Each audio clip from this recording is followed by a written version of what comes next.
FYF Sportsman, it's Lamont here. Back with another breaking news video.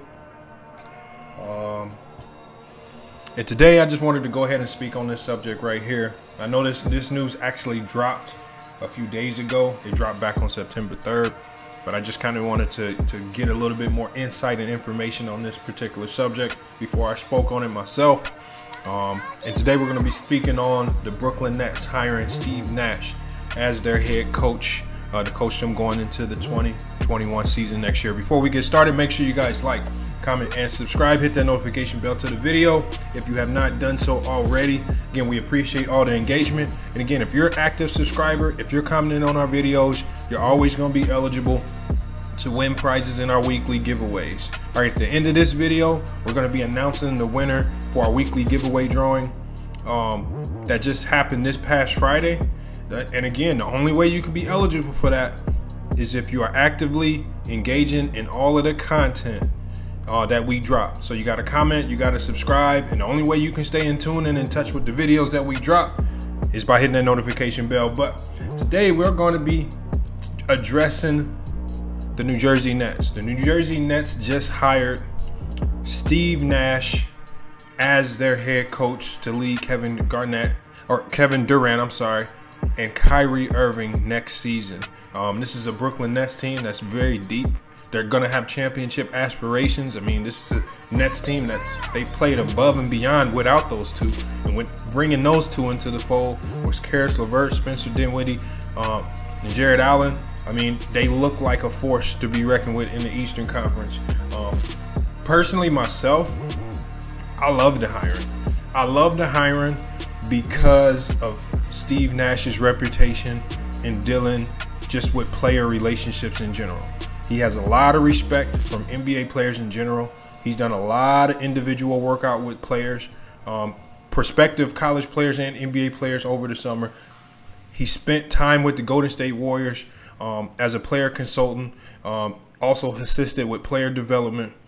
So he has a really good understanding of how to deal with multiple personalities, player relationships, and developing a team. We saw how he helped the Golden State Warriors in their run to 2 championships with Kevin Durant.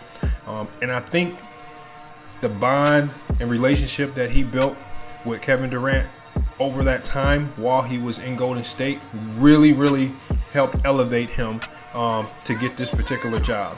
And I feel the only way he gets this job is if Kevin Durant and Kyrie Irving give it the thumbs up. And I know, just from hearing a lot of things about this story, there have been a lot of backlash. A lot of people have said that, African-American candidates such as Mark Jackson, Jason Kidd, Tyronn Lue, even Avery Johnson. There are a lot of candidates who potentially got looked over for this potential job. And you know what? At the end of the day, I'm okay with it because the 2 top players on this team had to sign off on this particular coaching hire if it was going to work. When you're dealing with 2 sensitive superstars, we know that Kevin Durant's a very sensitive superstar. We know that Kyrie Irving's a very sensitive superstar. So you have to bring a coach in who has their respect right out the gate. You cannot just bring a random guy in. You cannot just bring a Mark Jackson in if they haven't signed off on it. You cannot just bring a Tyronn Lue in or Jason Kidd in if they haven't signed off on it. And again, this guy, I know that they've done their homework. To bring in a coach who's not had any NBA coaching experience, or at least head coaching experience, the only way you make this move is if your top players sign off on this particular move. And I love it when teams bring in new fresh coaches. I'm tired of seeing the same coaches in the coaching carousel, whether they're white or black. I mean, we've seen Jason Kidd when he was with the Bucks. They really didn't. He helped develop Giannis to a certain degree, but again, it didn't really work there. We saw Tyronn Lue with the Cavs. With LeBron, yes, he won a championship, but without LeBron, they weren't a very good team, and we saw him get dismissed from that particular job. We saw Mark Jackson develop the Golden State Warriors. He couldn't get them over the hump. They ended up bringing in a coach in Steve Kerr who had not had any coaching experience, and they instantly win championships. So I really think that, again, the NBA just, especially with these coaching moves, you got to bring in a fresh face. You got to bring in a new voice. And you got to make sure when you're dealing with superstars, we're not talking about a team that's filled with young players that are all new to the NBA. We're talking about a team that's filled with veterans, a team that's loaded with superstar talent, a team that's ready to win a championship. And you have to bring in a coach that's going to be respected, because the last thing that you want is a situation similar to what the New Jersey Nets had with Kenny Atkinson, where the players essentially revolted against them. They clashed, they didn't get along, Kyrie Irving didn't get along, and a lot of people say that Kyrie Irving led a coalition of players with regards to helping get him fired and dismissed mid-season. The one move that I really appreciate in this particular situation right here is that the assistant coach, Jacques Vaughn, who was elevated to the head coaching position when Kenny Atkinson was dismissed, they're keeping him on with the team. I thought Jacques Vaughn did an excellent job with the team. They were an extremely short-handed team going into the NBA bubble. He kept that Brooklyn Nets team competitive. They played together. They competed night in and night out. And they just, you know, during the first round into the playoffs, they just ran into a juggernaut that they just really couldn't beat. So we saw the Brooklyn Nets get swept. But again, they came into the bubble. They played great, even with a short-handed roster. And it just, all it did was it just left you anxious to really see how this team is going to look when they get Kevin Durant and Kyrie Irving back into the fold. So I love the fact that they kept Jacques Vaughn on staff. I like that. I know a guy like Steve Nash is gonna bring in assistant coaches who can assist them with the X's and O's portion of the game. You know, when we saw, you know, we see a lot of greats. When we saw Larry Bird had not had any coaching experience before coaching Indiana Pacers. So what did he do? He brought in two great assistants, Rick Carlisle and Dick Clark, who helped him along the way, and we saw the Indiana Pacers excel. Same thing with Steve Kerr. He didn't have much coaching experience. What did he do? He loaded his coaching staff up with really experienced coaches who can assist him along the way. Coaches like Mike Woodson, or I'm sorry, not Mike Woodson, but he brought in coaches that could assist him, especially in aspects of the game where he struggled. And we've seen a lot of coaches who are new, fresh faces to the game do this with their coaching staff. Even with Billy Donovan down in OKC.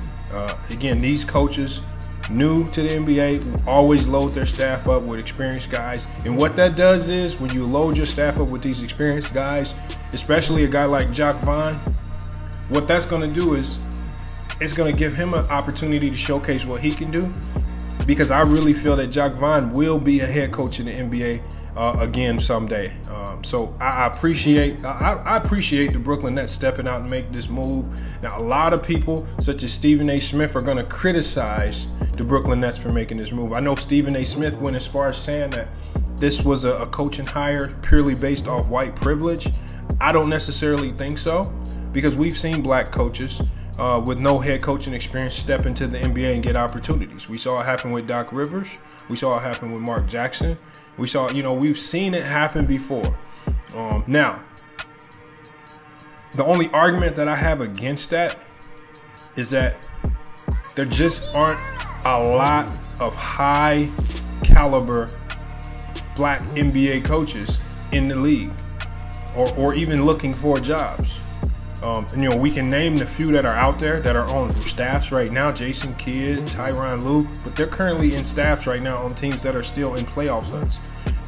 We don't know when the NBA season is going to start. A lot of these teams have to make coaching decisions now. You know, the NBA draft is coming up. We have to make decisions on the draft. The NBA season could potentially be starting in January, February. Teams are going to have to get ready. You're going to have to start building your identity and culture going into next season. So waiting until the playoffs end to potentially hire one of these other candidates, again, that's going to put your team at a disadvantage. So I think the Nets did a great job of hiring a coach right now.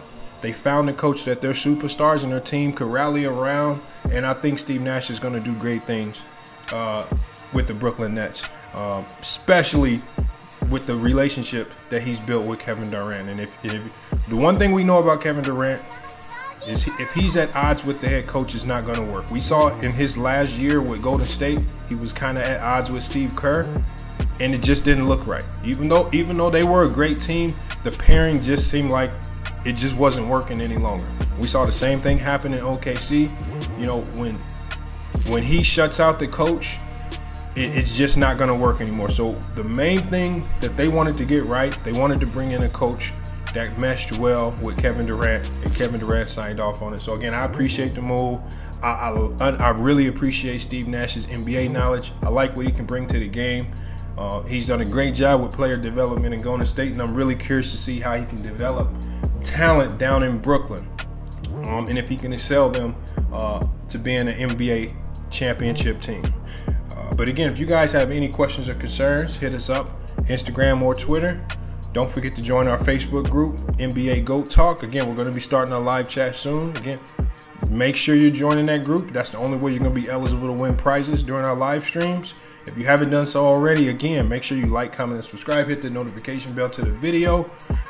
And we will be back soon with another video. It's FYF Sports, and we're out.